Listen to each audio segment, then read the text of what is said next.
कारे ना ठेविशी कृपाळू देवाशी पोषितो जनाशी कलातो बाळा दुधा कोण करीते उत्पत्ती वाढवी श्रीपती सवेदोनी फुटते तरुवर उष्ण काळ माशी जीवन तयाशी कोण घाली तेने तुझी काय नाही केली चिंता राहे त्यानंता ठवणी तुका म्हणे ज्याचे नाव विश्वंभर तुका म्हणे ज्याचे नाव विश्वंभर त्याचे निरंतर ध्यान करी कारे ना ठेविशी कृपाळू देवाशी पोषितो जनाशी कलातो पांडुरंगा करू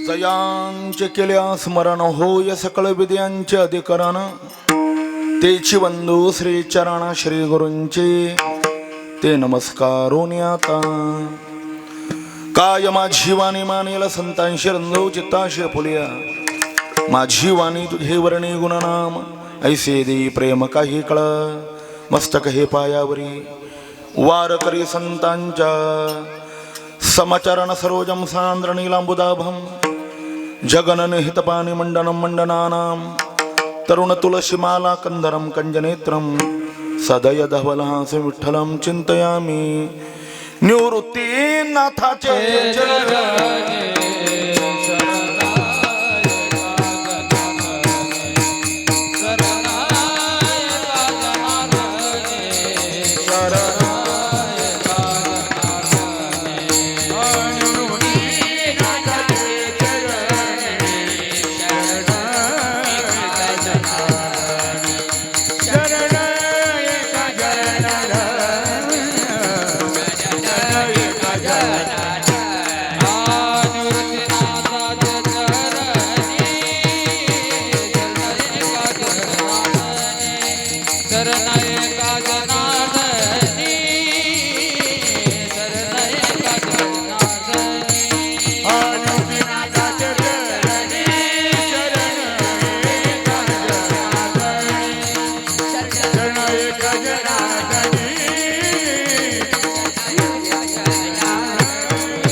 कारे ना ठेविशी कृपाळू देवाशी पोषितो जनाशी कलातो सकल संत कंठभूषण अनंत कृपा मूर्ती भगवत पूज्यपाद विश्व उद्धारक विश्व कल्याण मूर्ती विश्व वंदनीय विश्व संत जगद्गुरु श्री तुकोबार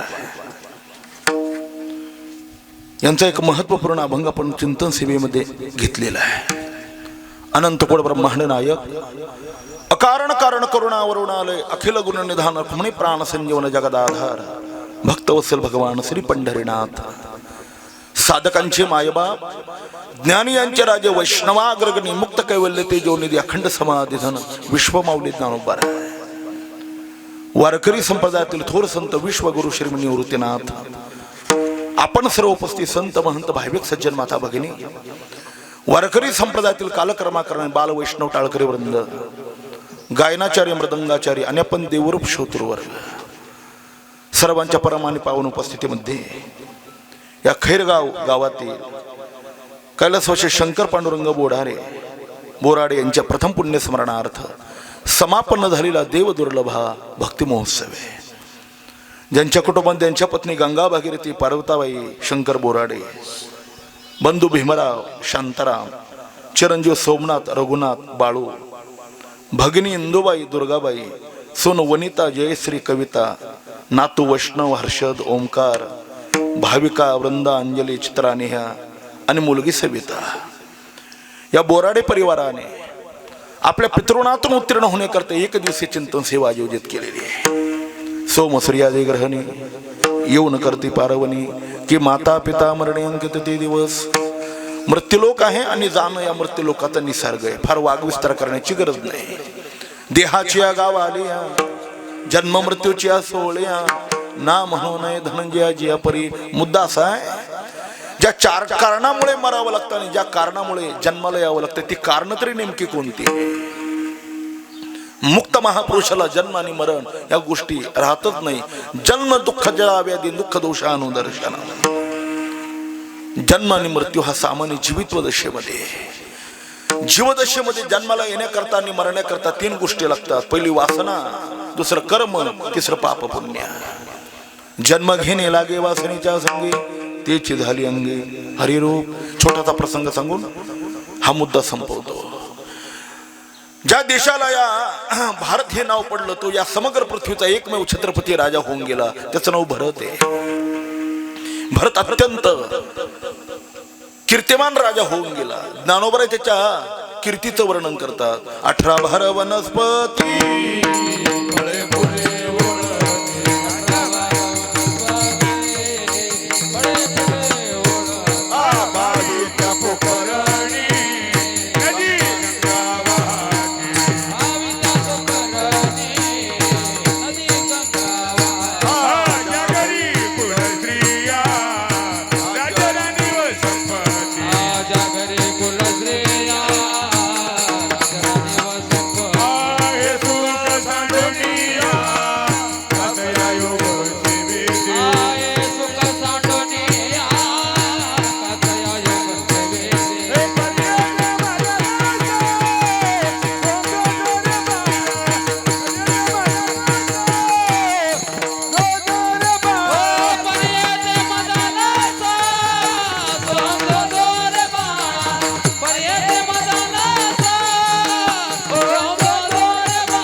कीर्ती पसरलेली होती. एकदा फिरता फिरता श्री गोरक्षनाथ दरबारामध्ये आले. राजा, 3 लोकांमध्ये तुझी कीर्ती पसरलेली, खूप सुंदर राज्यकारभार करतो, पण आता तू म्हातारा झालाय. किती वेळा हा प्रपंच करायचा? संसारी जरी सुख जोडे तरी काशी भीती गिरीकडे. राज्य टाकून गेले थोडे ते काय वेडे म्हणावे. रामनवमी होऊन गेली. रामनवमी राजा दशरथांनी कानामागच्या पाठीमागे केस पांढरा दिसला हे लक्षात आलं आणि प्रभू रामचंद्रांचा राज्याभिषेक करण्याचं ठरवलं. लोक पांढरं नाही त्याच्यावर वंगल लावता पण संसार सोडत नाहीत. विठाला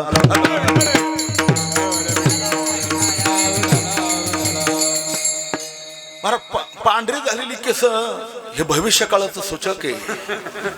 तुम्ही किती जरी काळ लावलं म्हणजे ब्रह्मदेवाला ठकवू शकत नाही. उलट पांढरी झालेली केस पांढरीच पाहिजे का? भविष्य काळात आपण नामचिंतन केलं पाहिजे हे आपल्याला ते शिकवत आहेत. आता संसारात आपण थांबायचं नाही याचा अर्थ लंगोटी लावून लगेच कुंभमेळ्याला जायचं नाही, तिथंच राहा. पण फुकटचे सल्ले कुटुंबाला देऊ नका. मग आपलं चिंतन करा. घरातल्या मुलाने किंवा सुनबाईने एखादा जर सल्ला विचारला तरच मार्गदर्शन करा. फुकटचे सल्ले कशाला देता आणि वेळ कशाला खर्च करता? घडी घडी काळ वाटे याची पाहे अजून किती आहे अवकाश. हा सगळा वृत्तांत गुरु गोरक्षनाथाने राजा भरताला सांगितला आणि त्याचं हृदय पेटलं. बघा, पेटण या वस्तूंमध्ये 3 प्रकार आहे. शेणाच्या जातीचा, गौरीच्या जातीचा आणि कापुराच्या जातीचा. कापुराला लागीचा स्पर्श झाला का पेट घेतो. तशी काही माणसं लागली पेटतात. झडझडवून वाहिला निघ नाही बरं, वाहिला निघ हे भक्तीची वाटेला. राजा भरताच्या लक्षात आलं, समुद्र वलयांकित असलेल्या समग्र साम्राज्याचा त्याग केला भरताने. आपल्या पुढच्या पिढीवर दिला. भरत गंगेच्या काठावर पर्णकुटी बांधून साधना करू लागला. खूप काळ गेला. एके दिवशी पंचपंच उषकाळ झालेला आहे. एक गरोदर हरणीची प्रसूतीची वेळ आता भरलेली. पाणी पिण्याकरता म्हणून ती गंगेच्या काठावर आली. पाणी पिऊ लागली. राजा भरताचं स्नान झालं आणि भगवान सूर्यनारायणाला तो अर्घ्यदान करत होता आणि हरणी पाणी पित होती. या क्षणात एका वाघाने हरणीला पाहिलं आणि तिने गर्जना ठोकली.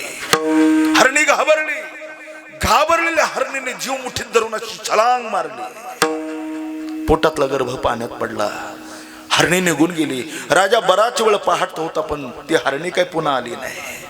पाण्यात पडलेलं पाडसे भूत दया गायी पशुचे पालन या नियमाने पाण्यामध्ये उडणाऱ्या पाडसाला राजा भरताने उचललं. आपल्या वस्त्राने पुसलं, आपल्या काख्यामध्ये घातलं आणि पर्णकुटीवर आणलं. ऐका बरं, पशु प्राण्यांची गरजेपेक्षा चांगली व्यवस्था करा, अडचण नाही. पुन्हा ऐका, पशु प्राण्यांची गरजेपेक्षा चांगली व्यवस्था करा, केलीच पाहिजे, पण त्याच्यावर फाजील प्रेम करत बसू नका. फाजील म्हणजे सकाळी कुत्रे फिरायला घेऊन जातात ना, तो फाजील प्रेमाचा प्रकार आहे. हे एवढं कुत्र्यावर का प्रेम करतात तुम्हाला माहिती, मला माहिती, तुम्हाला माहिती.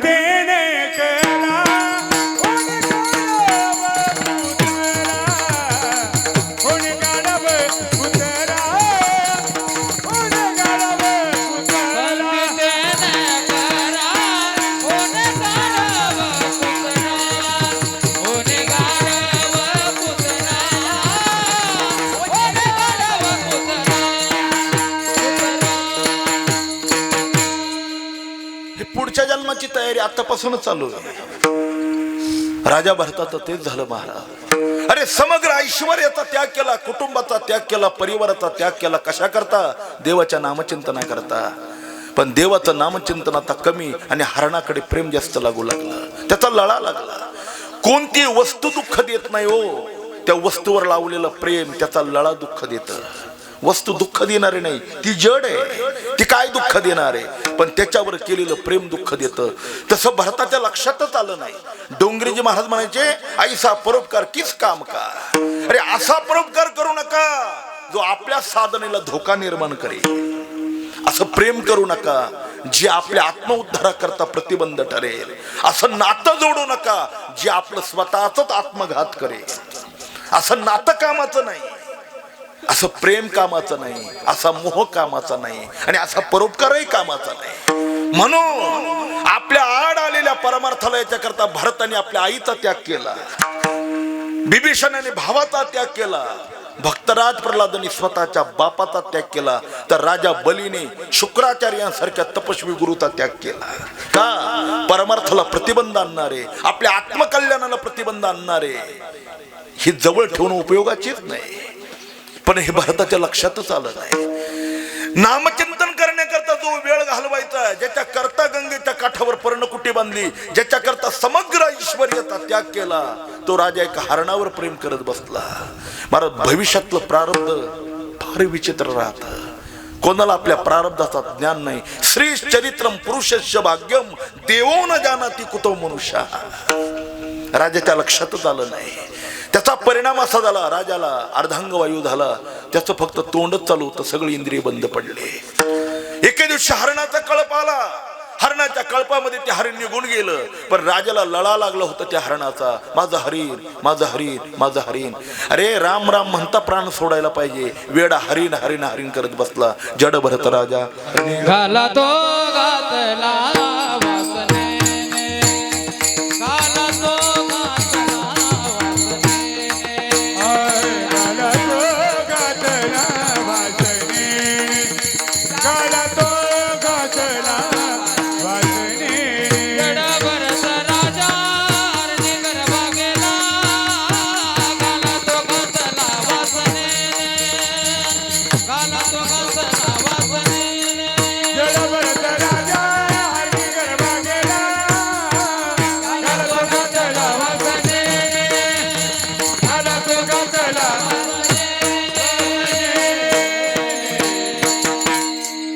श्रीमंत बापाची एकुलते एक मुलगे, बालपणात भगवत भक्तीचा छंद आहे. या वर्तमान काळात आणि या कलियुगामध्ये अशी लहान लहान मुलं ज्या वेळेला टाळ घेऊन उभे राहतात ना, नवल वाटतं महाराज. अरे ज्या वयात हे खेळण्याचं वय, त्या वयात ही भगवत चिंतनाचं कार्य करतायत, साधना करतायत. कौमारे माचरित प्राज्ञ धर्मान भागवतानी.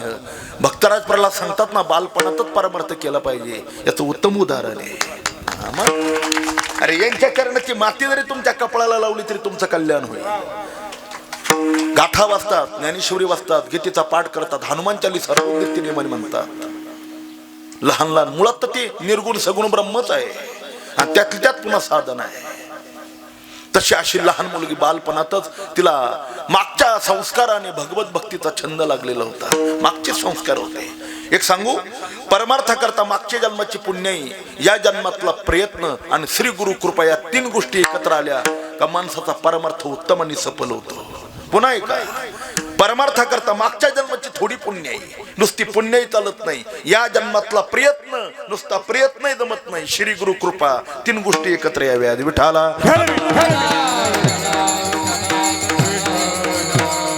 बऱ्याच वेळेला संतांच्या कुळात जन्माला येतात आणि आयुष्यभर नुसत्या बिड्या फुकत बसतात. काय फायदा आहे? आणि आम्ही संत कुळात जन्माला आलो. कशाला आला जन्माला?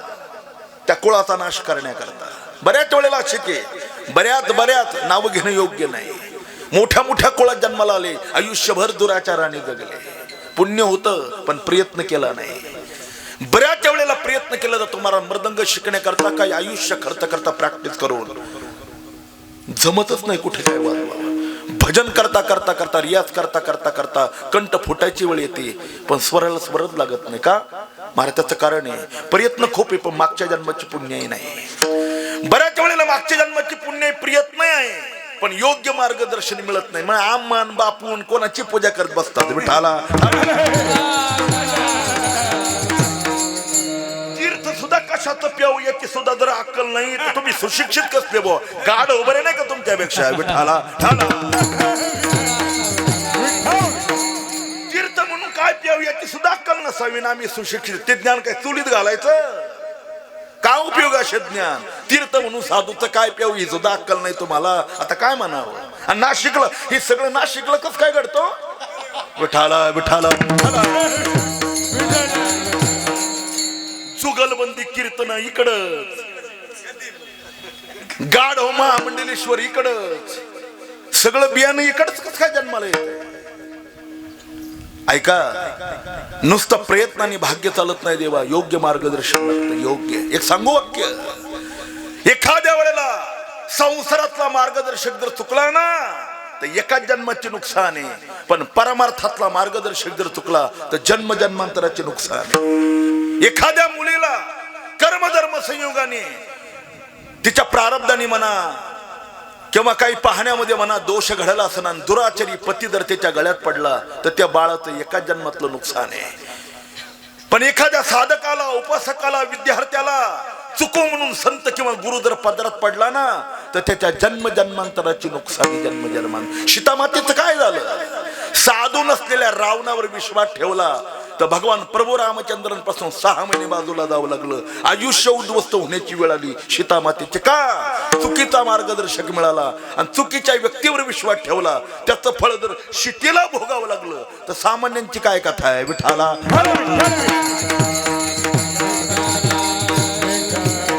शुद्ध कसोनी पहावे, वरिल्या रंगानं भुलावे. तसं त्या मुलीला परमार्थाचा फार अंतःकरणातली इच्छा आणि भावना. बाबा, एकट्याने परमार्थ करण्यापेक्षा संत संगतीमध्ये केलेला परमार्थ लवकर फलद्रूप होतोय. मला एखाद्या साधू जवळ ठेवा, त्यांच्या चरण सामी. ज्ञानोबराय जसं म्हणतात, संतास व्यवसता योगज्ञानी पैसता गुरु चरण उपासिता वैराग्यशी. जवळच एक आश्रम होता. त्या आश्रमामध्ये त्या मुलीला परमार्थ करणे, तिची साधना करण्याकरता ठेवलं. तिची साधना चालू झाली. काय कोणास ठाऊ काय प्रारब्ध आडालं. एके दिवशी ती मुलगीच आजारी पडली. आजारी पडलेल्या मुलीला आश्रमातल्या महापुरुषाने एका राजवैद्याला बोलवून घेतलं आणि राजवैद्याने तिची नाडी परीक्षण करण्याकरता तिचा हात फक्त आपल्या हातात घेतला.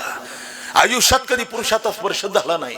मृत्यू समय जवळ आला आणि हातात हात गेला आणि त्या वैद्याने नाडी परीक्षण करण्याकरता तिचा हात सापसू लागले आणि तिच्या मनात एवढं चाललं, काय पुरुषाचा स्पर्श असा असतो का?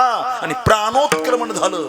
पुढचा जन्म मिळाला तो वेश्येचा मिळाला. त्या वेश्येचं नाव पिंगला वेश्या आहे, वासना.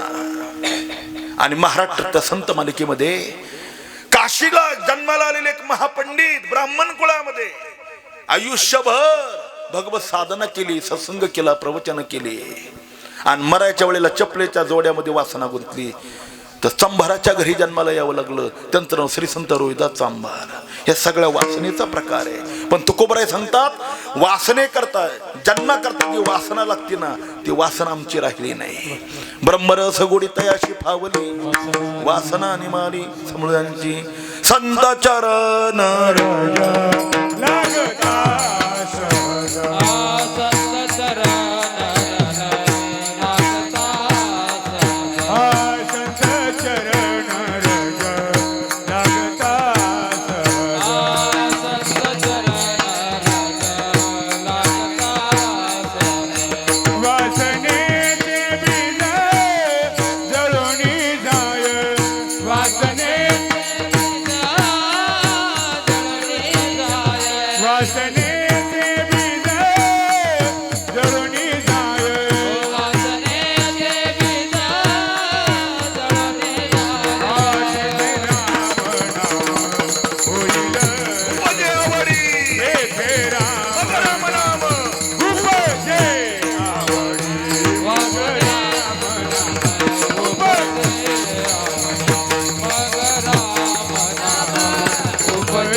चरण रज लागता सहज वासनेचे बीज जळून जाय. वासना राहिली ना कर्म नागांगणे सर्व कर्माने भस्मसात कुरते तथा न तर कर्म झाडा देण्याकरता ने भोग देण्याकरता पुढे उभं राहत.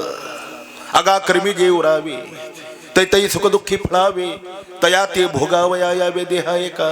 आपल्याला सगळे प्रसंग माहिती सांगून वेळ घेत नाही. कर्मे दशरथ वियोगे मेला श्रीराम वनवासा गेला रावण क्षयो पावला वियोग घडला सीता देवी. मांडवी ऋषीला शिळाला देण्यात आलं शिळावर आणि त्यांनी यमधर्माला प्रश्न विचारला यावत आयुष्य मी कधी पाप केलं नाही आणि मला ही सोळावर देण्याची काय वेळ आली मागचं कर्म सांगा.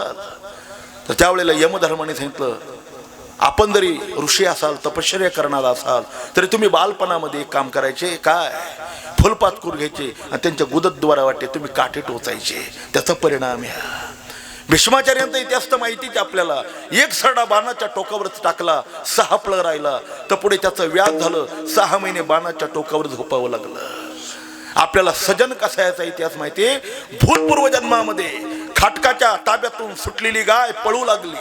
फक्त तोंडाने सांगितलं नाही हाताने निर्देश केला त्या बाजूला गाय गेली. हात तोडून घ्यावी लागली. हे सगळा कर्माचा प्रताप आहे महाराज. पण ते कर्मही देखील महाराज सांगतात भिद्यते हृदय ग्रंथी छिद्दंते सर्व संशया क्षयंते चाष्य कर्मानी तस्मिन् दृष्टे परावरे. आणि ज्या पाप पुण्यामुळे जन्माला यावं लागतं ना तर संत संगतीचा परिणाम आणि भगवंताच्या नामचिंतनाचा ताकद आणि सामर्थ्य तुका म्हणे आम्ही झालो अग्निरूप लागू निधी पाप पुण्य. पण या मृत्यूतून या सगळ्यात आत्यंतिक दुःखातून मुक्त व्हायचं असेल तर या सगळ्या गोष्टी करता एकमेव उपाय कलियुगामध्ये ते म्हणजे देवाचं नामचिंतन आहे. त्याच्या चिंतनाशिवाय पर्याय नाही महाराज. जसं मुंबईला जाण्याकरता अनेक रस्ते भूमार्ग आहे जलमार्ग आहे हवाई मार्ग आहे अनेक मार्गाने मुंबईला जाता येतं ना कोणत्याही मार्गाने जा. तसं देवाकडे जाण्याकरता मार्गाची अडचण नाही. ध्यानेना आत्मने पश्यंती केचिदात्मानमात्मना अन्य सांख्येन योगेन कर्मयोगेन चापरे. ज्ञानोबराय सांगतात उपायाची नाही वाणी आहेत. वेळेअभावी आपण कर्माचा विचार करणार नाही योगाचा विचार करणार नाही उपासनेचा विचार करणार नाही ज्ञान आणि भक्तीचा थोडा विचार करू. विठ्ठला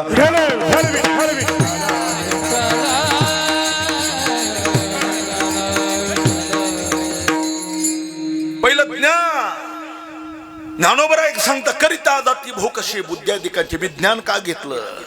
सध्या आहारा विहाराचा विचार करणं फार आवश्यक आणि गरजेचं आहे. आळंदीला जयराम बाबा होऊन गेले. जयराम बाबा अत्यंत कडक साधू. ते म्हणायचे टाळूला घाम येईपर्यंत तिखट खातून हरिपाठ पाठ होत नाही म्हणतो. कसा व्हायचा पाठ. ही शाळेतली मुलं असतील त्यांना विचारा. जर कुठं लग्नाला बोलवलं एक वेळेला लग्नाचं अन्न खाल्लं तर दिवसभर शाळेचा अभ्यास होत नाही तर ढाब्याचं अन्न खाऊन हरिपाठ कसा पाठ व्हायचा महाराज. ज्ञानो म्हणून ज्ञानेश्वरी वाचा. वगे मूर्ख साधूच्या मागे लागू नका. गाथा ज्ञानेश्वरी वाचा. विठ्ठला विठ्ठला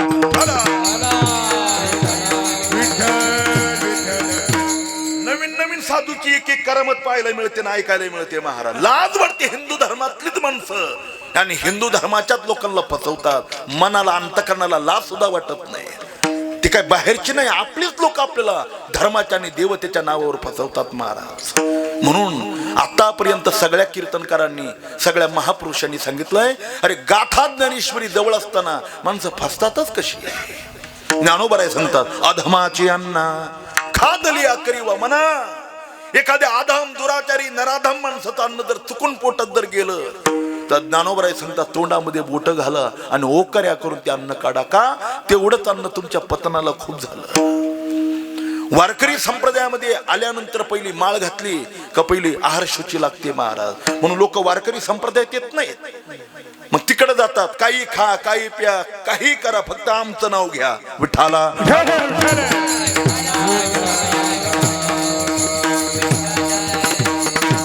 पहिला आहार शुद्धी लागते. आपल्याकडे राजान्न महारती तेजा. राजसत्तेचं अन्न खायचं नाही वेश्येचं अन्न खायचं नाही भिकाऱ्याचं अन्न खायचं नाही विधवा स्त्री एकटी तिच्या घरचं अन्न खायचं नाही. जरा बोलू राजकारण क्षेत्रातली केवढी मोठी व्यक्ती असू द्या गळ्यात जर माळ नसेल तर त्यांचं अन्न खायचं नाही. पण ऐका हे कोणी खायचं नाही ज्याला शुद्ध परमार्थ करायचं त्यांनी. जे खाण्याकरता जन्माला आले त्यांनी कोणाचंही खा काय अडचण नाही. विठाला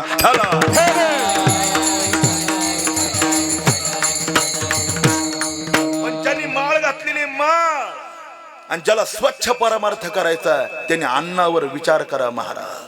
अन्न जरी परब्रह्म असलं तरी अन्नामध्ये काही स्वभाव दोष आहेत, काही आश्रय दोष आहेत, काही निमित्त दोष आहेत. म्हणून आपल्याकडे नियम असा आहे, एखादी व्यक्ती परलोकवासी झाली, दशक्रिया असेल, पुण्यतिथी असेल किंवा पुण्यस्मरण श्राद्ध असेल तर का खाऊ नये ते अन्न. ती जर व्यक्ती दुराचारी असेल, मद्यपान करणारी असेल, विषय सेवन करणारी असेल, त्या निमित्ताने बनवलेलं अन्न राहतं. एखाद्याचा बाप दुराचारी आहे, शास्त्र सांगतो तो मेल्यानंतर त्याच्या मुलांनी बनवलेलं अन्न कुत्र्याला खाऊ घालायचं, पण दुराचारी बापाचं अन्न खायचं नाही का, त्याचे संस्कार आपल्या शरीरामध्ये नकळत प्राप्त होतात. म्हणून सज्जना संगती धरावा उपवास, दुर्जनाचा गोडगास खाऊ नये. पुन्हा ऐका, सज्जना संगती धरावा उपवास, दिवसभर उपवाशी राहिलेलं चांगलं, पण दुराचाराच्या संगतीत जाऊन कोणत्याही पंक्ती जेवण म्हणजे हाताने आपल्या जीवनाचं अधपतन करून घेणे. विठाला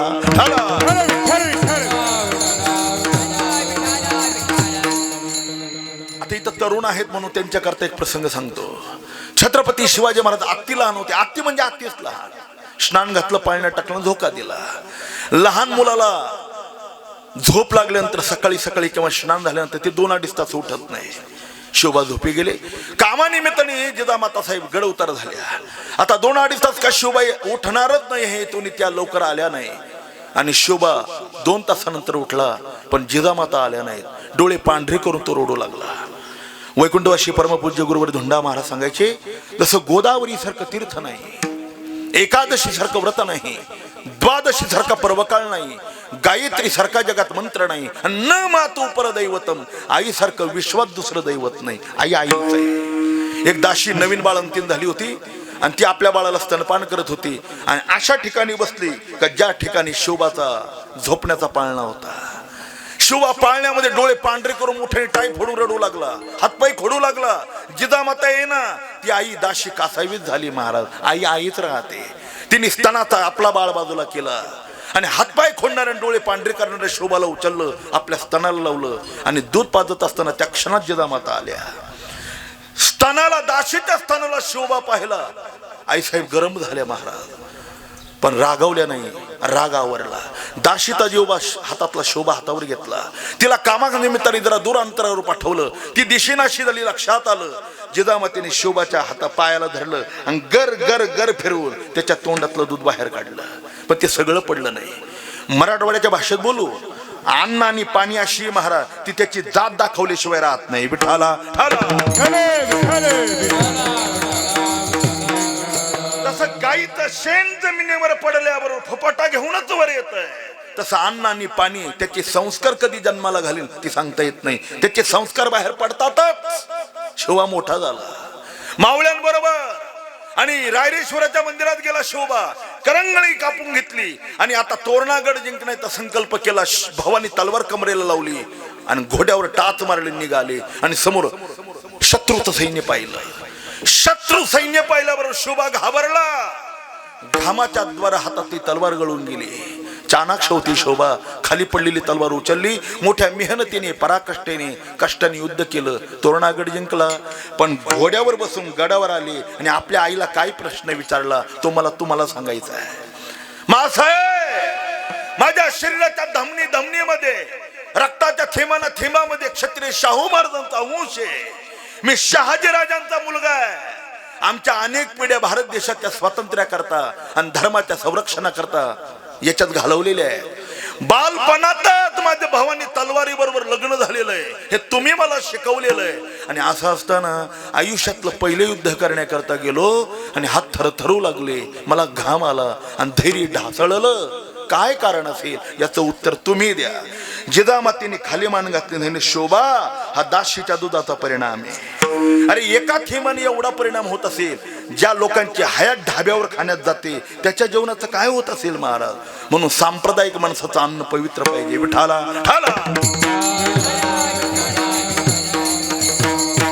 ज्या वेळेला भीमाने 100 कौरव मारले, 100 औषधाला ठेवलं नाही धृतराष्ट्राला पाणी पाजायला मागे.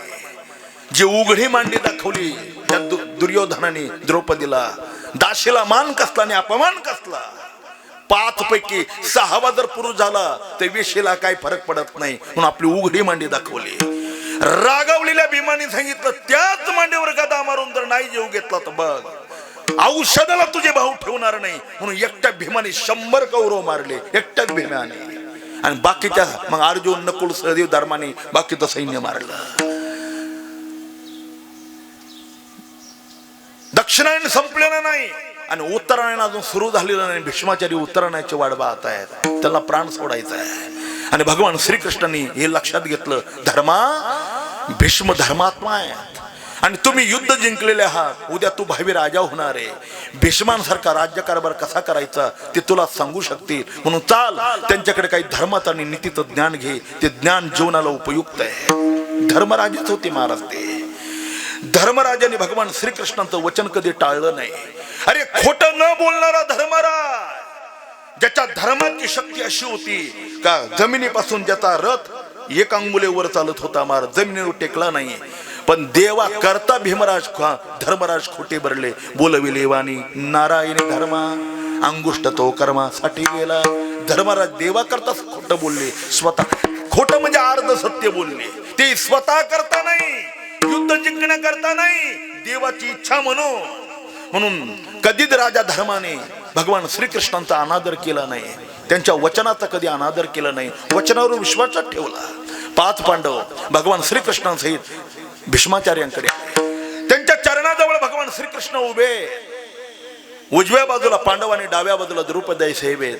आणि धर्मराजाने विनंती केली, आचार्य, तुमच्या आशीर्वादाने आणि पुण्याईने सत्य प्रतिज्ञा करून आम्ही सगळे 5 भाऊ जिंकलो. आता तुमच्याकडे आलो आहे. तुम्ही धर्मात्मा आहात. मला धर्मात आणि नीतीचं ज्ञान सांगा जे आम्हाला उपयोगाला येईल. भीष्म उवाच. भीष्म बोलायला लागले आणि 2 शब्द बोलत असताना स्मित हास्य केलं द्रौपदीने. आणि भीष्मांची नजर द्रौपदीकडे गेली. त्यावेळेला भीष्माचार्याने सांगितलं, द्रौपदी, अरे मय सभेमध्ये तो हसून सगळं महाभारत घडवलंय आणि परत हसते. तिने सांगितलं, हसू नको, तो काय करू.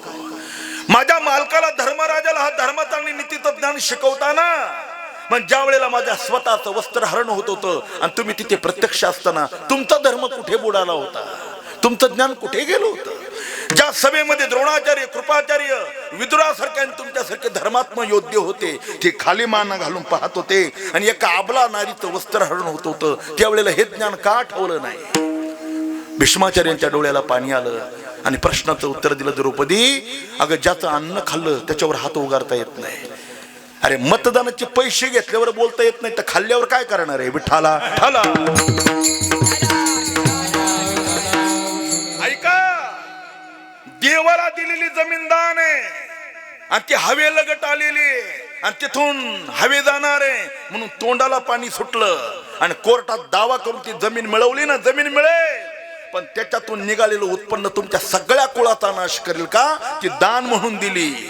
दान दिलेल्या जमिनीचा मोबदला घ्यायचा नाही, तसं मतदान म्हणून देताय. दान म्हणून दिलेल्या मतदानाचा जर मोबदला घेतला ना आणि त्या मोबदल्याच्या मिळालेल्या पैशावर जर कुटुंबाची व्यवस्थापना केली ना, नाही कुटुंबाचा खकाना झाला तर पुन्हा आम्हाला येऊन विचारा. विठाला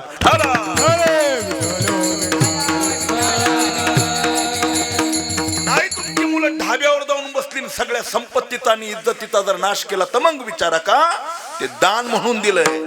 दान दिलेल्या वस्तूवर आपला मोबदला हक्क राहत नाही. दान दानच राहत महाराज.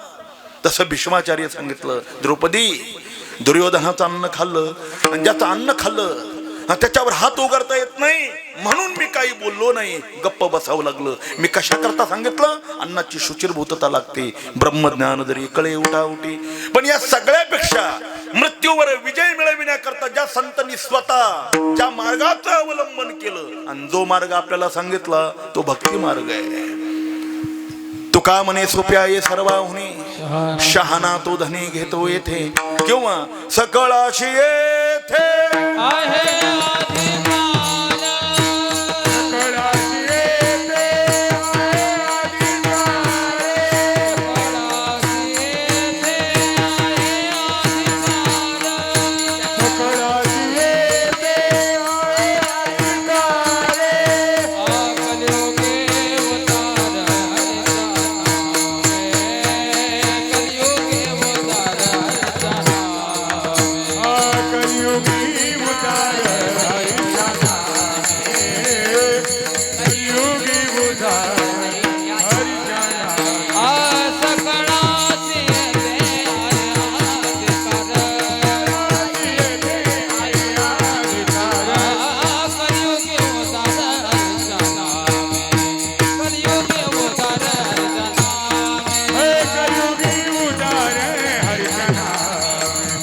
कलियुगी उदार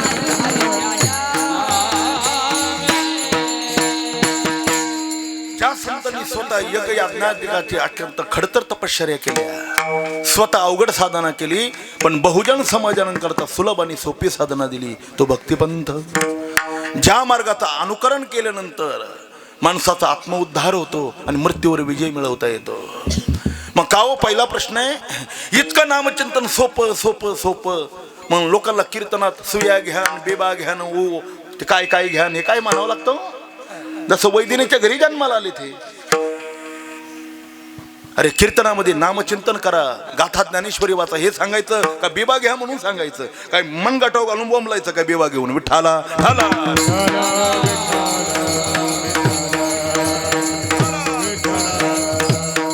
जर इतकं सोपं नामचिंतन आहे का ज्या नामचिंतना करता वयाची मर्यादा नाही, धर्माची मर्यादा नाही, आश्रमाची मर्यादा नाही, स्थल कालाची मर्यादा. यारे यारे लहान थोर याची भरत नारी नर करावा विचार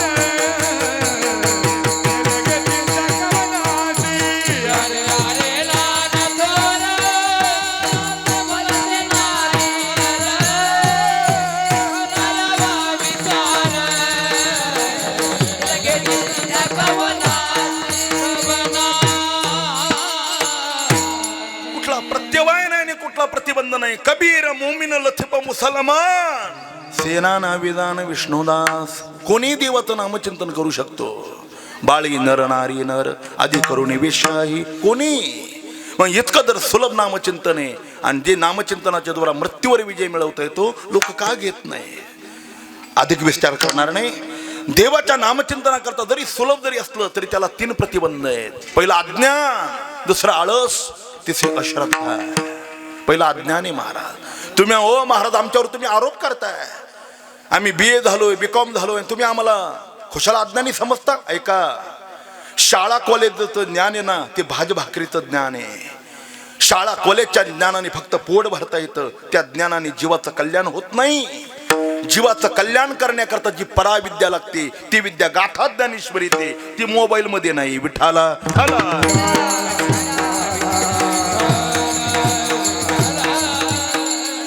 संस्थेतले गुरुजी शांताराम गुरुजी म्हणायचे, शाळा कॉलेजचं ज्ञान म्हणजे भात भाकरीचं ज्ञान आहे, ते पोट भरविल, याच्या पलीकडे काही करत नाही. पण जीवनाच्या आत्मउद्धाराकरता आत्मकल्याणाकरता जे ज्ञान पाहिजे, ज्याला पराविद्या म्हणतात, ती पराविद्या साधूच्या संगतीशिवाय पर्याय नाही. बैसता संताचे संगती कळू आले कमळापती. आणि त्याच्याकरता गाथा ज्ञानेश्वरी वाचावी लागते. त्यांनी काय कळतं? क्षणोक्षणाची क्षणोक्षणाची क्षणोक्षणाची करावा विचार. क्षणोक्षणाची क्षणोक्षणाची करावा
ज्ञानोबराय सांगतात, विचारिता निरसले प्रपंच सहज सांडवले तत्वता तत्व उरले ज्ञानी ऐशी.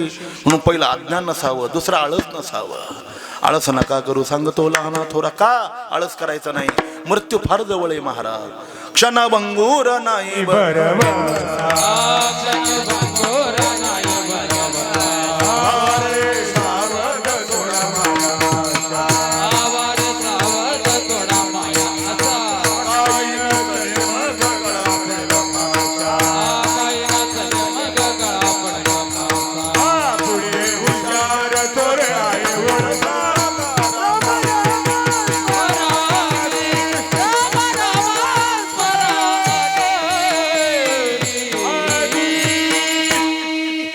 अंगुरदाय न कळता ग्रास गळी सत्ता नाही हाती फार थोडा आयुष्याचा काळ आहे, फार थोडा आहे. आणि या थोड्या काळामध्ये देवाच्या नामचिंतनाच्या द्वारा मृत्यूवर विजय मिळवायचा आहे. जगद्गुरु तुकोबरांनी या साधनेचं आत्मसात केलं बघा. ही साधना तुका म्हणे तुम्ही चला याचे वाटे भरवशेने भेटे पांडुरंग. महाराजांना विचारलं, महाराज ज्या पांडुरंगाचा तुम्ही एवढा धावा करताय त्या पांडुरंगाने तुम्हाला काही दिलं का? त्याच्या नामचिंतनाचा तुम्हाला काही फायदा झाला का? त्याची ओळख आहे का? एक महत्वाचा प्रश्न विचार सांगतो. ज्याची उपासना करायची त्याच्या 3 गोष्टी आपल्याला माहीत असाव्यात. पहिले त्या देवाचं स्वरूप माहीत असावं, दुसरं त्याचा सामर्थ्य माहीत असावं, तिसरं त्याचा स्वभाव माहीत असावा. त्याचं स्वरूप कसं आहे? सच्चिदानंदाय रूपाय विश्वोत्पत्त्याधिपत्यवे तापत्रय विनाशाय श्रीकृष्णाय वयं नमः. सत्य ज्ञानानंत गगनाचे प्रावरण नाही रूपवर्ण गुणते. हे त्याचं स्वरूप आहे, त्याचं सामर्थ्य. कलते नाही नव्हे काही राईचा पर्वत डोंगर राई आपुले करुणेची साई करीव आई मदवरी. तो काय करणार नाही? घडी मोडी हेळा मात्रे पाप पुण्य संचिता. तो सगळं काही, तो समर्थ आहे महाराज. आईचा तुझी या सतीने वेदांची बोलणे, तुझी या वेदांची बोलणे, तुझ्या सत्य वेदांचे बोलणे, तुझ्या सत्य वेदांचे बोलणे. चालणे तुझ्या बळे, तुझ्या बळे, तुझ्या बळे, तुझ्या बळे, तुझ्या बळे, तुझ्या बळे,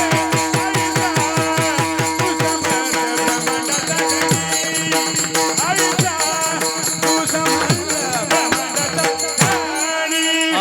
सूर्याचे चालणे तुझ्या बळे, सूर्याचे चालणे तुझ्या बळे. आईचा तू समर्थ ब्रह्मांडाचा राणी. आईचा तू समर्थ ब्रह्मांडाचा राणी. ब्रह्मांडाचा राणी. त्या 9व्या अध्यायातला श्लोक आणि त्या ओव्या बघा. गतीर भरता प्रभू साक्षी निवास शरणम सरोज प्रभव प्रलय स्थानम निधानम बीजमव्ययम. हे ज्याचं सामर्थ्य आणि स्वभाव जगद्गुरु तुकोबरा या अभंगामध्ये पहिला त्याचा स्वभाव सांगतात. कारणाटवीसी कृपाळू देवासी. कारणाटवीसी कृपाळू देवासी.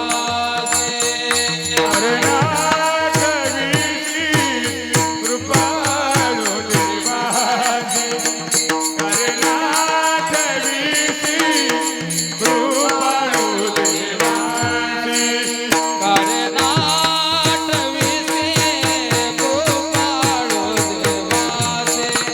कारणाटवीसी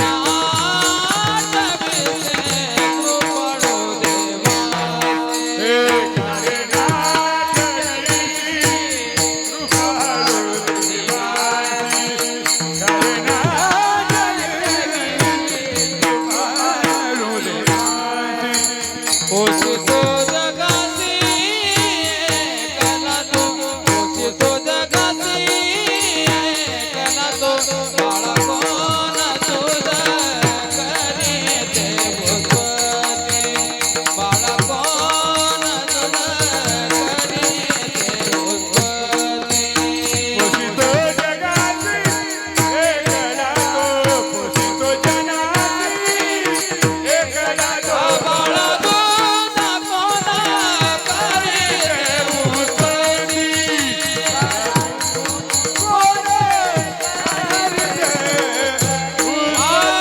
कारणाटवीसी कृपाळू देवासी. ओसितो जगासी कला तो, ओसितो जगासी कला तो. ओसितो जगासी कला तो, ओसितो जगासी कला तो. महाराज सांगतात ज्या देवाच्या नामचिंतनाचा मी आग्रह धरतो ना, तो कसा आहे? कारणाठविषयी कृपाळू देवाशी. तो कृपाळू आहे. सगळ्या जगाचं उदरभरण करणारा जो परमात्मा आहे त्याचं भजन का करत नाही तुम्ही? त्याच्या इतका कृपाळू कोणीच नाही महाराज. भगवान अत्यंत कृपाळू आहे. सावली जशी माणसाच्या शरीराला कधी सोडून जात नाही ना, तसा भगवान परमात्मा आपल्या भगवत भक्तावर संकट जर आलं तर कधी सोडून जात नाही. त्यांनी गरुडा करता प्रयत्न केला त्यांनी गजेंद्रा करता प्रयत्न केला, त्यांनी द्रौपदी आई साहेबांकरता प्रयत्न केला, त्यांनी जगद्गुरु तुकोबाराय सांगता माझ्याकरता सुद्धा तो धावून आला. एकच प्रसंग सांगतो, विस्तार करत नाही. जगद्गुरु तुकोबारायांना ज्या वेळेला अंतकरणामध्ये तीव्र वैराग्य धारण झालं आणि भामचंद्र पठावर जगद्गुरु तुकोबारायांनी अनुष्ठान मांडलं. 15 दिवसामध्ये साक्षात्कार झाला. भगवान पांडुरंगाने दर्शन दिलं आणि महाराजांनी आपलं समग्र जीवन भगवत चिंतना करता चालू केलं. महाराजांचं कीर्तनामध्ये जिकडे तिकडे सगळ्यात आवडतं गाव म्हणजे ते लोहगाव आहे, पुण्याजवळचं, वाघोली जवळचं. त्या लोहगावला सारखी कीर्तन होऊ लागले. महाराजांचे 14 टाळकरे, त्या 14 टाळकऱ्यांपैकी लोहगावचे ते शोभा कासारे, त्यांना महाराजांच्या भजनात आणि संगतीचा छंद लागला. त्याचंही जीवन हळूहळू विरक्त होऊ लागलं, संसाराकडे दुर्लक्ष होऊ लागलं. एक म्यान में दो खड्ग सुना न देखा कान. जसं एका म्यानामध्ये 2 तलवारी राहत नाही, तसं एका अंतकरणात प्रपंच आणि परमार्थ राहतच नाही महाराज. ज्याला प्रपंच पाहिजे त्याने देवाच्या प्राप्तीचा विचार सुद्धा करायचा नाही. ज्याला देव पाहिजे त्याने आपला फार मोठा प्रपंच होईल असाही विचार करायचा नाही. देव भक्ताला की करून दे संसार, देवाची तर खून आल्या ज्याच्या घरा त्याच्या पडे चिरा संसाराच्या. शोभा कासारात सगळं वेद आणि सगळं लक्ष जगद्गुरु तुकोबारायांच्या भजनाकडे, त्यांच्या कीर्तनाकडे लागू लागलं. आणि हळूहळू प्रपंचाची आसक्ती कमी झाली. ती इतकी कमी झाली, प्रपंचाकडे इतकं दुर्लक्ष झालं का शोभा कासाराचा प्रपंचच मोडकळीस आला. तिने विनंती केली का ओ रात्रंदिवस तुम्ही तुकोबारायांच्या संगतीत राहता, राहण्याबद्दल काही नाही, पण ज्याला स्वतःचा प्रपंच करता आला नाही, ज्याची स्वतःची बायको आणि मुलगा अन्न करता मिले, अशाची कायला कीर्तन ऐकता आणि कशाला संगती करता. रागानावर झाला महाराज. शोभा कासराच्या पत्नीला बाही मागे करून एक कानामध्ये भडकवले. शोभा कासराच्या पत्नीने पेड घेतला. ज्या मालकाने मला शब्दाने कधी दुखवलं नाही, त्याच मालकाने जगद्गुरु तुकोबारायांच्या संगतीमध्ये राहून आणि त्यांना त्यांच्या संगतीचा एवढा प्रभाव त्यांच्या अंतकरणावर झाला का मला त्यांनी मारलं. याच्यातून माझ्या मालकाला बाजूला केलं पाहिजे, ना आता आहे तो संसार माझा मोडकळस येईल. त्यांनी सांगितलं हो. संध्याकाळी जेवायला आली शोभा कासार. हे बघा सकाळी बोलले मला क्षमा करा, चुकून माझं अजागळ शब्द मुखातून गेला, मला क्षमा करा, पण उद्या एकादशी आहे ना, मग तुकोबाराय योगायोगाने आपल्या मंदिरामध्ये कीर्तन करता येणार आहे. तुम्ही रात्रंदिवस त्यांच्या संगतीमध्ये राहता तर मलाही सेवेची संधी द्या आणि एक रात्र त्यांना बोलवा. सकाळी स्नान उठणं लावून त्यांना पक्वान्नाचं भोजन घालून आपण त्यांना निरोप देऊया. शोभा कासराच्या पत्नींनी हे ज्या वेळेला शोभा कासराला सांगितलं ना, त्यावेळेला शोभा कासराच्या अंतकरणामध्ये इतकाचा सुद्धा विकल्प आला नाही. मनात विचार केला, न जाणू शेवट कला का होईना पण जगद्गुरु तुकाराम महाराजांचा महिमा माझ्या बायकोला कळाला आहे. पण शोभा कासराला हे माहित नाही, न कळे साधूशी दुर्जनाची बुद्धी. तिचा बोलवण्याचा उद्देश वेगळा होता, हा शोभा कासराला कळाला नाही. एकादशीला जगद्गुरु तुकोबाराय लोहगावला आले. नियमाप्रमाणे रात्री कीर्तन झालं. विनंती केली जगद्गुरु तुकाराम महाराजांना, आजच्या दिवस माझ्या घरी मुक्कामाला चला, सकाळी स्नान वगैरे करा, जेवण करा आणि मग निघा. महाराजांनी हट्टाला अनुमोदन दिलं. महाराज रात्री मुक्कामा करता आले. संध्याकाळी झोपले, सकाळी उठले. महाराज प्रात्रविद्रेला जाऊन आले आणि शोभा कासर प्रात्रविद्रेला निघाले. शोभा कासराच्या पत्नीने पाहिलं आपले मालक जवळ नाही, हीच संधी आता. स्नाना करता चुलीवर पाणी ठेवलेलं होतं मला भरलेल्या हंडाचं. तो हंडा इतका पाण्याने उकळत होता का त्याच्यामध्ये खडा टाकला तरी खडा फुटेल असं उकळलेलं पाणी होतं. जगद्गुरु तुकाराम महाराज भजनामध्ये तल्लीन झालेले होते. नकळी दिवस की राती अखंड लागली शे ज्योती, आनंद लहरीची गती वर्णू मी किती तया सुका. जागृती स्वप्नी पांडुरंग, ज्यांच्या अंतकरणामध्ये भगवान पांडुरंग विराजमान झाल्यामुळे त्यांना भौतिक व्यवहाराची जाणीवच नव्हती महाराज, कसलीच जाणीव नाही. स्नानाला म्हणून महाराज आपले कपडे काढले आणि न्हाणीमध्ये बसले. आणि शोभा कासराच्या पत्नीने सूडबुद्धीने काय केलं माहितीये, खळखळ उकळलेला जो पाण्याचा हंडा होता ना, तो जसा वस्त्राने धरला तसाच जगद्गुरु तुकोबारायांच्या अंगावर टाकला. ज्या वेळेला उकळतं पाणी महाराजांच्या अंगावर पडलं, मग महाराजांच्या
महादो म्हणजे दगड का लाकूड आहे, ते शरीर आहे महाराज.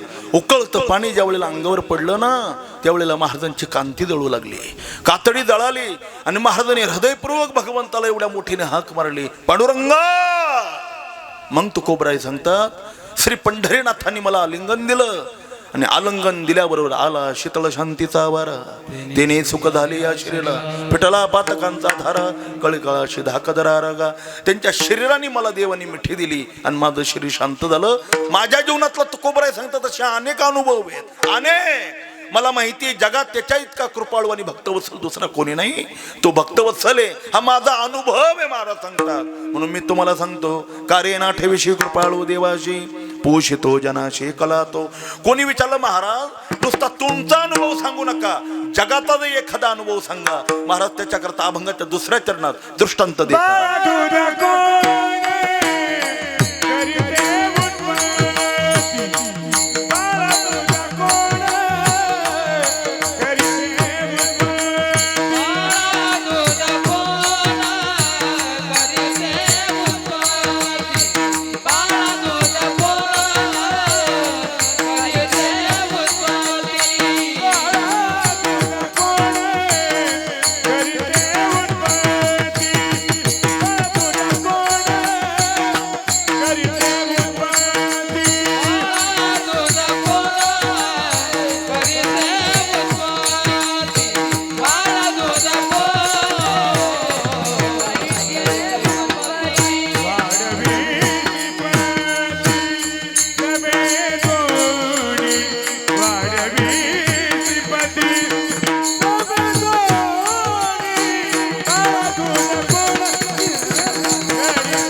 वाढवे श्रीपते तवे सोने आ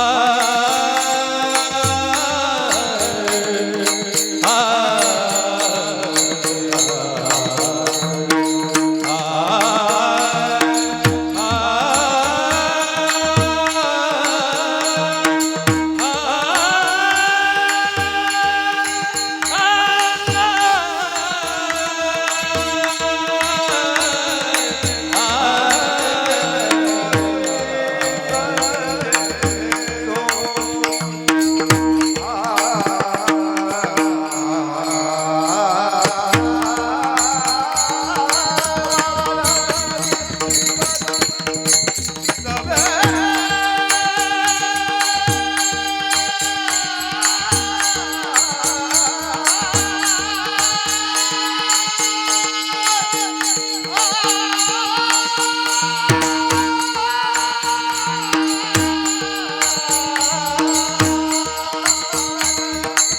वाढवी श्रीपती सवे दोनी वाढवे श्रीपते तवे सोने बाळा दूध कोण करते गोस्वामी बाळा दूध कोण करते गोस्वामी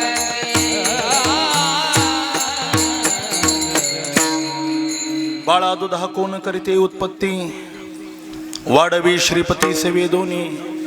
अरे बाळ जन्माला येण्याच्या अगोदरच त्याच्या दुधाची तयारी झालेली असते. कोण करतो ते? गुरुदेव प्रतासमरांनी धुंडा महाराज एक प्रसंग सांगायचे, सांगून पुढे चालतो. या त्र्यंबक राजाला शरभंग ऋषी आली. शरभंग त्यांची आई गरोदर होती. गंगेचं पाणी घेऊन महाशिवरात्रीच्या दिवशी वालुकामय शिवलिंग तयार करून ती आई पूजा करत होती, बिल्वपत्र अर्चन करत होती. महाशिवरात्रीच्या मध्यरात्रीला आणि शरभंगींचा जन्म झाला आणि त्या क्षणाला त्यांची आई परलोकवासी झाली, ती वारली. 6 वर्ष त्र्यंबक राजाने असं कवच निर्माण केलं. शरभंग ऋषीला ताण आणि भूक काहीच लागली नाही.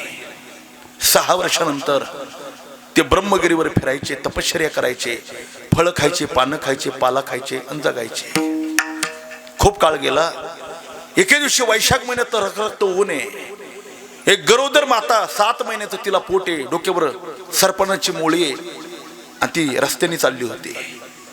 तिला सावलीला बसण्याची गरज होती. तिला खूप दम लागला होता, थकवा आला होता. कुठे बसावं?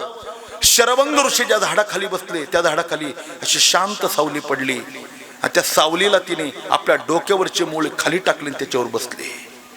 धबदिश मोळीचा आवाज आला आणि शरभंग ऋषी जागे झाले. तिला वाटलं बरं झालं साधू जागे झालेत, दर्शनाची व्यवस्था आहे. साधूनाम दर्शनम पुण्यम तीर्थभूताति साधवा चत्वारी तस्य वर्धन्ते आयुर्विद्यायुषोबलम. आपल्यापेक्षा थोर व्यक्तीला जर नमस्कार केला तर आयुष्य, यश, बुद्धी या गोष्टी सहज प्राप्त होतात. म्हणून मोठ्याला आदराने नमस्कार करावा. काही माणसं मकाच्या बुरखोंडासारखी वाकतच नाही हो. वाकायचं शिका जरा. थोड्या मोठ्याला आदराने नमस्कार करा.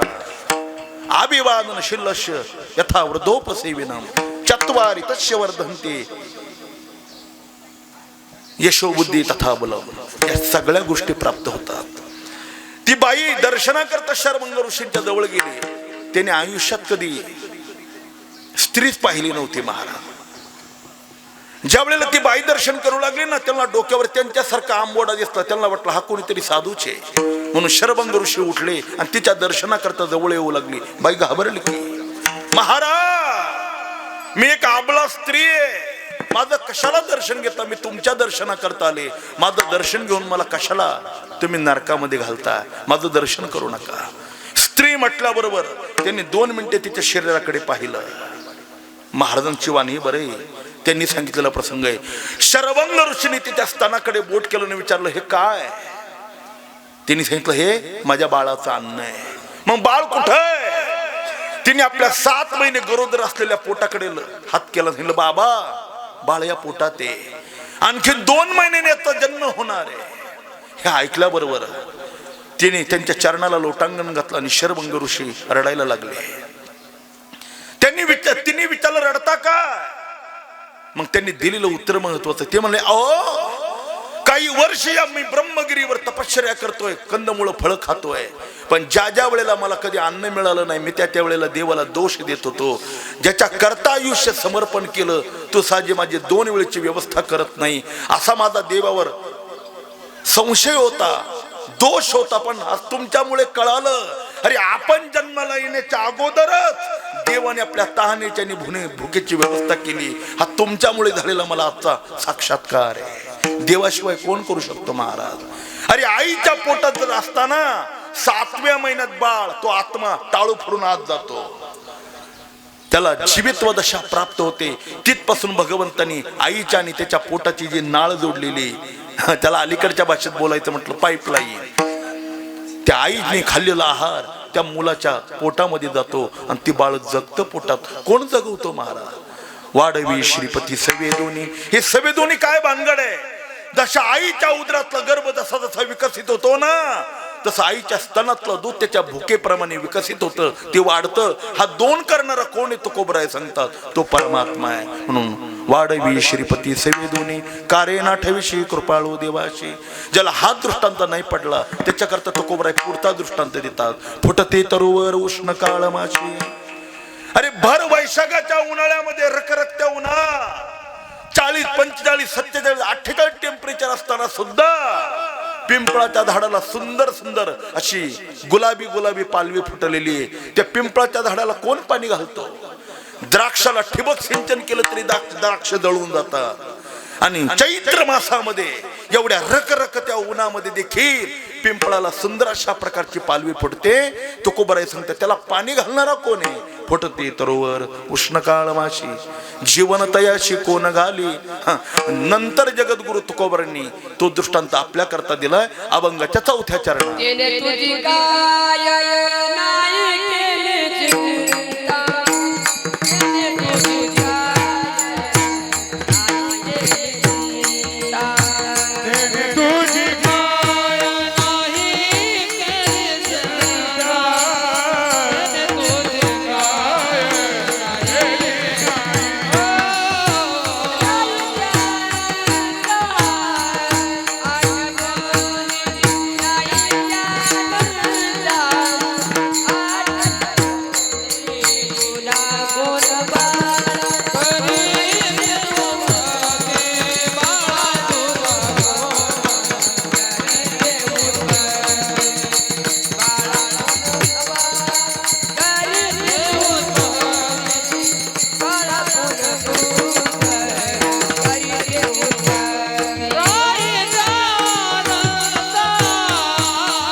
तेने तुझी काय नाही केली चिंता. देव आपल्या करता काय करत नाही महाराज. राहे त्यानंता ठवोनी. आपल्याला बोलवणारा, चालवणारा, हलवणारा, झोपविणारा आणि पुन्हा उठवणारा तो परमात्मा आहे. आम्ही किती वेळेला सांगितलं, आजही या प्रमाणाला धरून सांगतो. संध्याकाळी जेवण झाल्यानंतर माणसं झोपतात. कोणी 9ला, 10ला, 11ला, 12ला, फारच मोबाईलचा छंद असेल तर 1ला, पण झोपतातच. मग आमचा प्रश्न असा आहे, रात्री झोपल्यानंतर सकाळी मी उठणारच आहे असं छातीला हात लावून कोण सांगू शकतो? नाही महाराज. का? अरे झोपणं आपल्या जरी हातात असलं, उठवणं मालकाच्या हातात आहे. तर त्याचं भजन करायला तुम्हाला अडचण काय? तेने तुझे काय नाही केले चिंता. नाथ महाराजांनी 2 ओव्या दिल्या. पाव्या माझे राग ज्ञान केले अति मधुर गायन, परी तो पाव्याचा नो हे गुण जाण कळा गाते असे. अरे पावा म्हणजे बासरी. बासरी जरी गोड वाजत असेल ना, तरी तो बासरीचा गुणधर्म नाही, त्या बासरीमध्ये फुंकर कोण घालतो याच्यावरती बासरी वाजते. तसा हा जो शरीर रूपी पावा, हा डोळ्यातून कानातून तोंडातून जो बोलतो ना, याला बोलवणारा शिकविता धनी वेगळाची. त्याच्या सत्तेने आपण बोलतो, पाहतो, चालतो. त्याच्या सत्तेशिवाय नाही चाले हे शरीर कोणाचे असत्य, किंवा आपुल्या बळे नाही मी बोलत, सखा कृपावंत वाचा त्याची. म्हणून महाराज सांगतात, तेने तुझी काय नाही केली चिंता, राहे त्यानंत आठवणी. पहिल्या 4 चरणामध्ये महाराजांनी प्रश्न विचारला आहे. कारण 8 प्रश्न आहे. बाळा दुधा कोण करीते उत्पत्ती प्रश्न आहे. फुटते तरुवर उष्ण काळमाशी प्रश्न आहे. तेने तुझी काय केली नाही चिंता प्रश्न आहे. आणि या प्रश्नाचं उत्तर महाराज अभंगाच्या शेवटच्या चरणात तुका म्हणे जाचे नाम विश्वंभर, तुका म्हणे जाचे नाम विश्वंभर.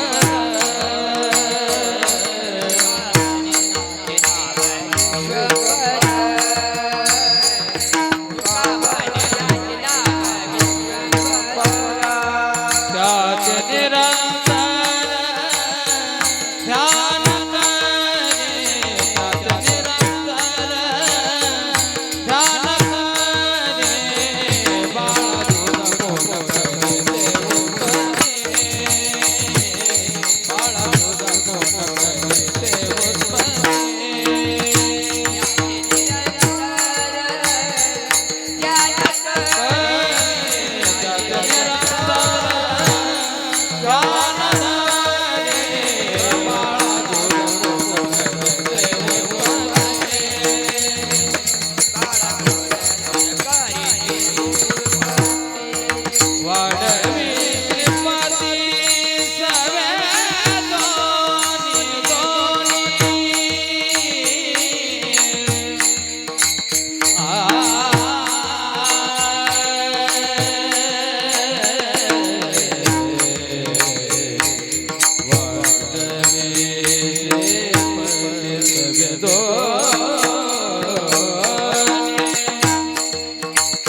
तुका म्हणे ज्याचे नाव विश्वंभर, विश्वंभर होते ती विश्वंभरा. विश्व म्हणजे जग, सगळ्या जगाचं उदरभरण करणारा जो परमात्मा आहे तो सगळ्यांचं संरक्षण करणार आहे. द्वारकेमध्ये संध्याकाळची वेळेने भगवान जेवायला बसले. रखुमाई आईसाहेबांनी पात्र वाढलं, पात्रावर पक्वान्न वाढले, अन्न शुद्धी झाली, पण भगवान काय जेवायला तयार नाही. रुक्मिणी आईसाहेबांनी विनंती केली, अहो पात्र वाढले, पक्वान्न वाढले, अन्न शुद्धी वाढले, तुम्ही जेवत का नाही? रुक्मिणी, या संपूर्ण विश्वामध्ये एक प्राणी असा आहे तो उपवाशी राहिला आहे, तो जोपर्यंत जेवण करत नाही तोपर्यंत मला जेवण्याचा अधिकार नाही. असं एवढी काळजी आहे तुम्हाला सगळ्यांची. अगं मी विश्वंभर आहे. विश्वंभर म्हणती माझी या स्वामी ते पोषतो विश्वाते म्हणून या नामदेवराय सांगतात. ओगीच नाव नाही, नाही तर नाव गंगाबाई महिनाभर आंघोळ नाही असं नाव नाही त्याचं. त्याचं नाव सार्थ आहे महाराज. देवाचं जे प्रत्येक नामकरण आहे ना ते विनाकारण दिलेलं नाही. प्रत्येक नावामध्ये काही वेगळा स्वतंत्र अर्थ आहे. विष्णू सहस्त्रनामामध्ये जी 1000 नाव आहेत देवाची, प्रत्येक नावाचा अधिकार, प्रत्येक नावाचं महिम्य आणि प्रत्येक नावाचा प्रभाव काही भिन्न आहे. तसं मी विश्वाचं पालन पोषण करतो म्हणून तर मला संत विश्वंभर म्हणतात. रुक्मिणी आईसाहेबांनी देवाची परीक्षा घ्यायचं ठरवलं. एके दिवशी 5-8 दिवस जाऊन दिले आणि 8 दिवसानंतर एक मुंगी पकडली रुक्मिणी मातेने, एका डबीमध्ये ठेवली. त्याच्यामध्ये हवा जाईल असं इतकं किंचित छिद्र केलं, त्याला वस्त्राने गुंडाळली आणि ती डबी आपल्या आतल्या कपाटामध्ये ठेवून दिली. 8 दिवसांनी तिला वाटलं विसर पडला असेल म्हणून पुन्हा नेहमीप्रमाणे भगवान जेवायला बसले. ऐसे पात्र वाढतात, पक्वान्न वाढली, अन्न शुद्धी झाली, भगवान जेवणार. आई साहेबांनी सांगितलं थांबा, सगळे जेवले? अगं हो, सगळे जेवल्याशिवाय मी जेवतच नाही, हा माझा नियम आहे. रुक्मिणी सांगितलं नाही, तुमचं चुकतंय, पुन्हा बघा. देवाने सांगितलं रुक्मिणी, विश्वातला एकही जीवात्मा उपवाशी नाही, कारण संपूर्ण जीवाला जेव घातल्याशिवाय, पाणी मात्र भूत मात्रला जेव घातल्याशिवाय मी जेवतच नाही. ती म्हणली बघा बरं, अहो मी सांगतो रुक्मिणी. तिला पटलं नाही. ती धावत धावत खोलीमध्ये गेली, कपाटातली डबी काढली आणि डबी काढली भगवंताच्या हातात दिली. बघा याच्यात एक जीव आहे, मुंगी, ती उपवाशी. भगवंतानी सांगितलं मी उघडण्यापेक्षा तू डबी उघड. तिने वरलं वस्त्र काढलं, डबीचं झाकण खोललं तर ती मुंगी आतल्या तांदळाचा दाना म्हणजे अक्षताचा दाना खात बसलेली होती. तिला नवल वाटलं, भगवान मी तुमची परीक्षा पाहण्याची परीक्षा पाहिली, पण मला क्षमा करा, पण एका प्रश्नाचं उत्तर द्या. मी या डबीमध्ये तांदळाचा दाना सोडलाच नाही तर तो गेला कसा आणि मुंगी खाते कशी? भगवान म्हणाले रुक्मिणी, त्या डबेमध्ये ज्या वेळेला तू मुंगी सोडत होती ना, तुझ्या कपाळाचं अक्षत कधी पडलं तुला कळलंच नाही. त्याची व्यवस्था मी त्या क्षणाला करून ठेवली होती, तुझ्या लक्षात आलं नाही. त्याचं नाव विश्वंभर आहे. आणि लोक म्हणतात माझ्यामुळं झालं. काय वेडी लोक आहे. अरे मग तेथे नचले काही, सत्ता संपदा राहील ठाईचे ठाई, पुढे संचित जाईल ग्वाई, तुका म्हणे तै अमाज्ञा विश्वंभर. म्हणून काय करा, त्याचे निरंतर ध्यान करी. इथं ध्यान शब्दाचा अर्थ भजनच घ्यायचा, स्मरण घ्यायचा. हे योगातलं ध्यान नाही, हे भक्तीतलं ध्यान आहे. भक्तीमध्ये 2 गोष्टी करीती, नामाचे चिंतन, गडे कान्होबाचे ध्यान, त्याचं स्मरण करणं. एवढा एक प्रसंग सांगतो. कबीर महाराज जेवण झालं होतं आणि काशीला मन करण्याच्या घाटावर अशी फिरत होते, शतपावली करत होते. आणि 2 महिला तिथे गप्पा मारायला आल्या होत्या. आता 2 महिला एकत्र आल्या गप्पा बसल्या. जगातला 8वां आश्चर्य येते, त्या कशा गप्पा बसतील? सगळ्या गावात धुणत व्हायला सांगायचं, फक्त 2 एकत्र आल्या पाहिजे. इथलं नाही, आमचं तिकडचं चाललंय. मला पुन्हा जायचंय ना मागे. त्या 2 गप्पा मारत. गप्पाचा विषय असा होता, एका मालकाने त्याच्या बायकोला नथ केली होती. नथ तो महाराष्ट्रीयन दागिना आहे. खरं तर त्याची परिस्थिती नव्हती, नथ एवढे पैसे नव्हते, पण बायको म्हणजे नुसती 14 जानेवारी होती महाराज. सकाळ संध्याकाळ सकाळ संध्याकाळ ते हजेरीत घ्यायचे मालकाची. तो म्हणला ह्या रोज शिव्या खाण्यापेक्षा उसने पैसे घेऊन एकदाची नथ केलेली बरी. म्हणून त्यांनी उसने इकडून तिकडून पैसे जमा केले. सुंदर अशा प्रकारचे महाराष्ट्रीयन दागिना तो नथ बनवला आणि तिच्या नाकात घातला. आता तिने दागिना नाकात घालून घरात बसली ती बाई कसली महाराज. ती सगळ्या गावभर सांगत सांगत सांगत गंगेच्या काठावर आली. कबीर महाराज आपली शतपावली करत होते. तिने सांगितले, हे बघ माझ्या मालकाचं किती माझ्यावर प्रेम आहे, बघ किती प्रेम आहे माझ्या करता. त्यांनी हे नथ आणले, बघ किती प्रेम आहे, किती प्रेम आहे. खरं तर संसारात कोणाचंच कोणावर प्रेम नाही. संसारातली माणसं म्हणजे ताज्या घोड्याच्या गोमाशा आहे. जो वरी चळण गान तो वरी म्हणती माझा. पण माझं प्रेम तिच्या तोंडाला फेस आला नवऱ्याचं कौतुक करता करता करता नाथ महाराजांना आता ते राहवलंच नाही. नाथ महाराज जवळ आले, तिला म्हणाले, अहो नथनी जे जिस यारणे उसे स्मरे बारंबार, ना खजिया जिस यारणे उसे भूल गई गाऊआ. अगं तुझ्या मरक्या नवऱ्याने तुला नथ केली तर 2 तास झाले तोंडाला फेस येईपर्यंत त्याचं कौतुक करते, त्याचं गुणगान गाते, त्याचा मोठापणा सांगते. ज्या देवाने नाक दिलं त्याचा विचार तरी केला का ग? अगं जर त्यांनी नाकच दिलं नसतं तर तुझ्या नवऱ्याने दिलेली नथ का सपाट भूप्रदेशावर चिटकवली असते. त्याचे निरंतर ध्यान करे. मी कशा करता सांगितलं, समग्र विश्वाचं पालन पोषण करणारा आणि सगळ्यात महत्वाचं मृत्यूवर ज्याच्या नामाने विजय मिळतो, जो होय मदानन्य शरण तयाचे निवारी मी जन्म मरण, या लागी शरणांगता शरण्य मीचे एको, असा असणारा जो परमात्मा आहे तो कृपावत्सल आहे. मग तुकोबराय सांगता, कारे ना ठेवीशी कृपाळू देवाची, पोषितो जनाशी एकला तो ज्ञानेश्वर.